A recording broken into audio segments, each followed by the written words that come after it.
Bonjour à tous. Oh, c'est joli ce décor. J'aime beaucoup. Alors, ça fait un petit moment que nous avions perdu. J'attrape Miss Shannon. Vous êtes habitués maintenant. Ça fait un petit moment que je n'avais pas fait les pensées positives. Nous sommes en période des cadeaux de Noël et vous êtes contents et moi aussi. Alors, on arrive au bout du livre. Alors, je le recommencerai pour continuer les jolies pensées quotidiennes d'Omram Michael Ivanov. Nous sommes le 10 décembre. Déjà, ça passe. Hein. Ah, ça fait déjà 1 an et demi que nous partageons cette chaîne. Et j'adore ce petit décor. Alors, je m'installe. Allez, Chacha, tu te couches. Omram Michael Ivanov, pour ceux qui arrivent, de 1900 à 1986, est un philosophe et pédagogue d'origine bulgare. Il est venu en France en 1937. Bien que ses œuvres abordent les multiples aspects de la science initiatique, il précise « Chacun doit travailler à son propre développement » à condition qu'il ne le fasse pas uniquement pour lui-même, mais pour le bien de la collectivité. À ce moment-là, la collectivité devient une fraternité. Une fraternité est une collectivité où règne une véritable cohésion, parce qu'en travaillant pour lui-même, chaque individu travaille aussi consciemment pour le bien de tous. Alors, on va lire le 10 décembre, j'ai hâte. Nous sommes dans les énergies de notre très puissantes énergies de notre très sainte mère Marie, le 8 décembre, et puis Shannon me fait des siennes. Alors, comment je fais pour faire la lecture? Est-ce que tu crois que c'est le moment des bisous? Hein? Oui, c'est le moment des bisous. Tu as décidé que je ne faisais pas la lecture. Bon, je crois que ça va en faire rire plus d'un. Allez, tu t'installes. Au cours de sa vie, chacun cherche à réaliser des désirs, des ambitions. Que ce soit la richesse, la beauté, le savoir, le pouvoir, la gloire, etc.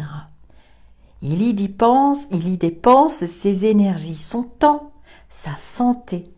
Mais une fois le but atteint, que se passe-t-il? Après un moment de satisfaction, ce qu'il a acquis perd tout intérêt. Oui, c'est souvent ce qui se produit. Une fois obtenue, cette acquisition ne conserve pas l'aura dont elle était entourée quand on ne faisait que souhaiter, et voilà l'insatisfaction et le vide qui s'installe. Le seul moyen d'échapper à ces sentiments d'insatisfaction et de vide qui suivent la réalisation de ses désirs, c'est d'aller à la recherche d'un objet lointain, tellement lointain qu'on ne l'atteint jamais. Ce but lointain, inaccessible, qui dépasse tout, qui contient tout, on l'appelle Dieu ou le divin. Sur le chemin que nous devons parcourir pour nous rapprocher de lui, nous trouvons l'amour, la sagesse, la beauté, la force, la richesse, sans plus jamais nous épuiser dans des recherches vaines. Oh, c'était sympa ce 10 décembre. 11 décembre, donc ça c'était pour la journée d'aujourd'hui. Combien de fois je vous ai dit de vous méfier de ces livres de sciences occultes qui, sous prétexte de vous offrir les chemins de l'invisible et de vous les ouvrir, ne feront que vous entraîner dans des voies dangereuses. Si vous voulez arriver un jour à sortir de votre corps, à vous dédoubler pour découvrir les splendeurs du monde spirituel, voici un exercice tout à fait inoffensif. Certains matins, par exemple, où un ciel gris brumeux vous pousse à la somnolence. Au lieu d'essayer de vous concentrer et de méditer, ce qui est inutile, vous n'y arriverez pas, il n'y a pas de condition pour cela. Tâchez d'arrêter votre pensée. Laissez votre âme s'étendre dans l'espace en imaginant qu'elle va rejoindre l'âme universelle et se fusionner avec elle.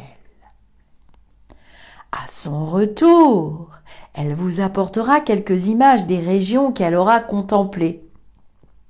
Mais ne vous illusionnez pas. La qualité de ce que vous verrez dépendra de vous, de la nature et de la qualité de vos désirs, de vos sentiments, de vos pensées. Donc, si vous voulez entrer véritablement en contact avec les réalités du monde spirituel, commencez par purifier votre monde intérieur. Ah, c'était sympa. Moi, je lirai vos petits commentaires. Vous pouvez mettre un pouce bleu. Ça, c'est pour mon ego spirituel.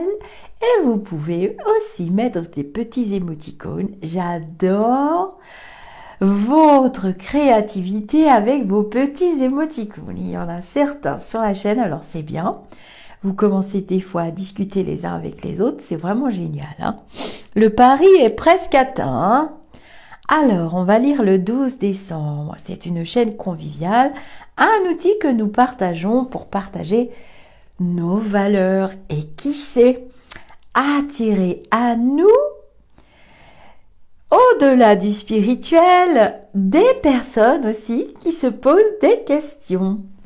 Alors, le 12 décembre, personne ne peut nier qu'il soit très douloureux de perdre un être cher. Mais l'amour permet de surmonter cette douleur. Vous pensez que plus on aime, plus on souffre d'une telle séparation. Sur le moment, oui, sans aucun doute. Mais si vous avez aimé véritablement un être avec le temps, une autre forme de relation se crée entre lui et vous. Vous le sentez comme une présence constante. Et la nuit, pendant le sommeil, vous êtes aussi avec lui. Au matin, vous ne vous souvenez peut-être pas de cette rencontre, parce que les voyages de l'âme pendant le sommeil ne parviennent que rarement à la conscience. Mais avec le temps, vous ressentirez de plus en plus la force de ce lien. Dieu n'a pas fixé de limite à l'amour. L'amour est plus fort que la mort. Les êtres qui se sont aimés d'un amour véritable ne se quittent jamais. Leurs âmes franchissent tous les obstacles de la matière. Alors ça, je peux vous dire que c'est divinement vrai. Je cherche le livre que j'aime tant, qui s'appelle Les Aventures de l'âme. Alors, je ne l'ai pas parce qu'il est sans doute sur ma table de chevet, de James Van Praagh. Je vous invite à le lire dans les instants de lecture. Vous trouverez des extraits de ce livre que j'aime beaucoup. Et c'est vrai que l'âme voyage la nuit. C'est le corps qui se repose, le corps physique. Mais le moi supérieur, lui, il travaille constamment. Le 13 décembre, d'après l'usage que l'on fait du mot « maître » dans la vie courante, on se rend compte qu'il peut avoir plusieurs centres. Il y a le maître qui transmet son savoir à des élèves, le maître qui exerce son pouvoir sur des domestiques ou des esclaves, le maître qui excelle dans une discipline, domine une matière, que cette matière soit physique, intellectuelle ou artistique. Mais un maître spirituel ne cherche pas à devenir un expert en quelque matière que ce soit. C'est uniquement lui-même, sa propre matière, qu'elle soit physique ou psychique, qu'il cherche à dominer, à maîtriser. Il ne s'impose pas à ses disciples. Il lui suffit d'être ce qu'il est.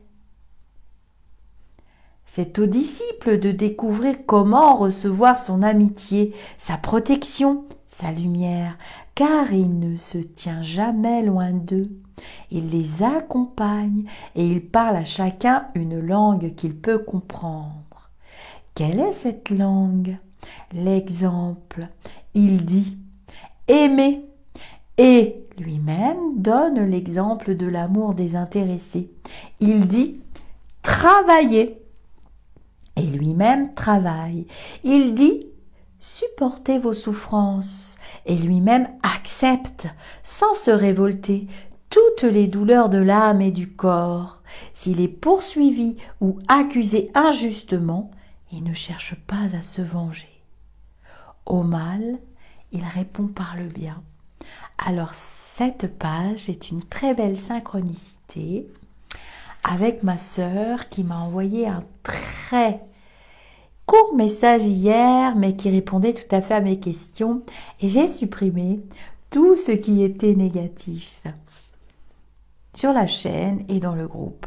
Voilà, j'ai supprimé des publications que je n'aimais pas de moi. Voilà, 14 décembre. Vos défauts sont le résultat de mauvaises habitudes que vous avez contractées dans vos incarnations antérieures. Et quand vous voulez vous en débarrasser, vous vous concentrez, vous vous acharnez sur eux.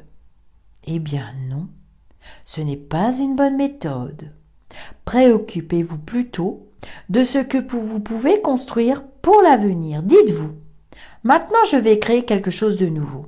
Et travailler chaque jour avec une foi inébranlable, une conviction absolue. Prenez tous les éléments que le divin vous a donnés, la pensée, le sentiment, l'imagination, et efforcez-vous de projeter en vous-même les plus belles images, de vous voir dans la musique, de vous voir dans la lumière, de vous voir dans le soleil, dans la perfection des formes, avec des qualités, des dons, des vertus, la bonté, la générosité, la possibilité de soutenir les autres, de les aider, de les éclairer.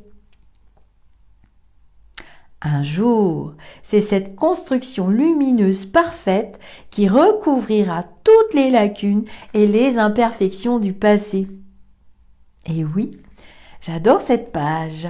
Et je rajouterai, quand quelque chose ne va pas, quand vous êtes face à une expérience qui fait partie de votre plan de vie, essayez, comme moi, jour après jour, je travaille aussi sur moi et je sais ce que je suis venue explorer.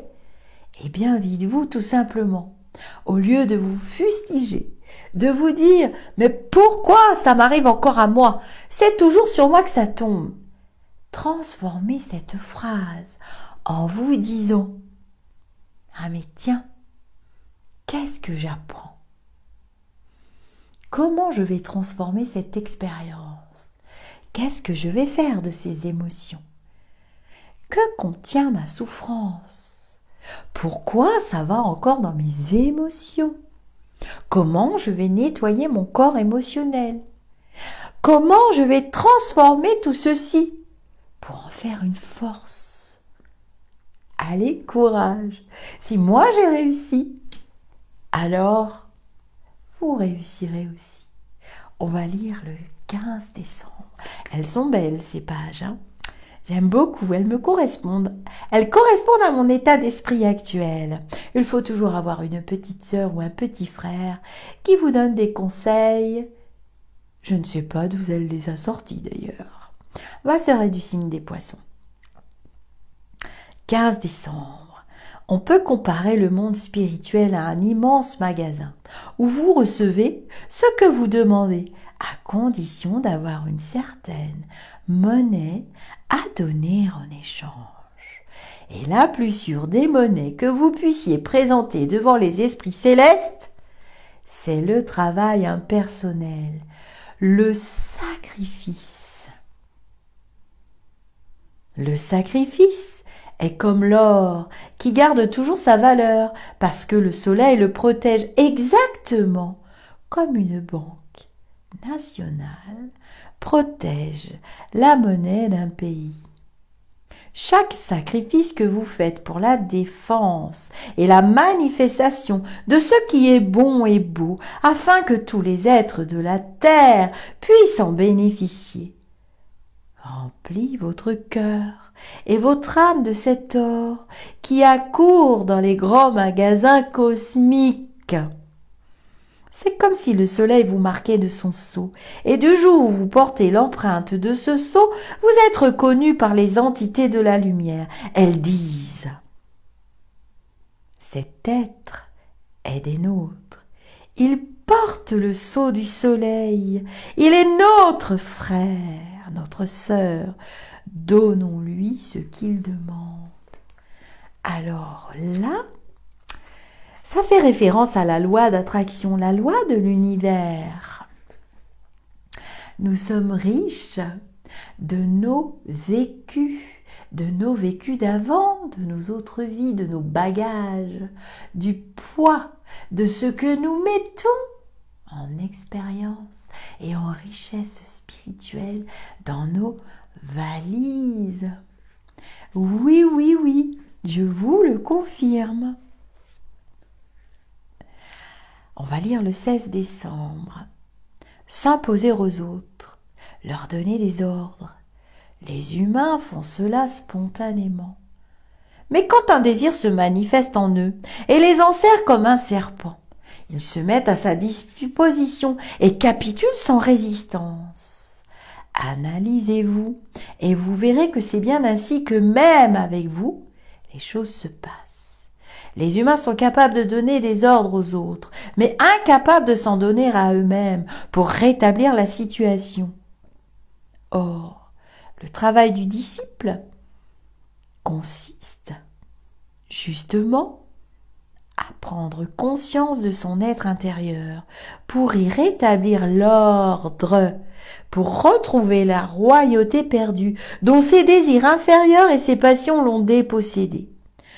Tous les travaux qu'il peut réaliser dans les autres domaines pâlissent devant l'importance d'un seul travail, se mettre en harmonie avec le cosmos et installer cette harmonie dans son propre royaume, en s'imposant à son peuple, c'est-à-dire à ses cellules.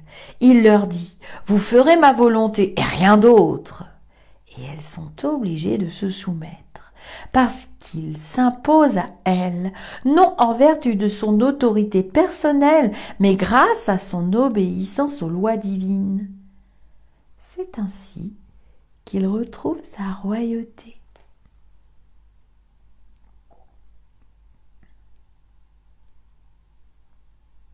Eh ben, c'était pas mal.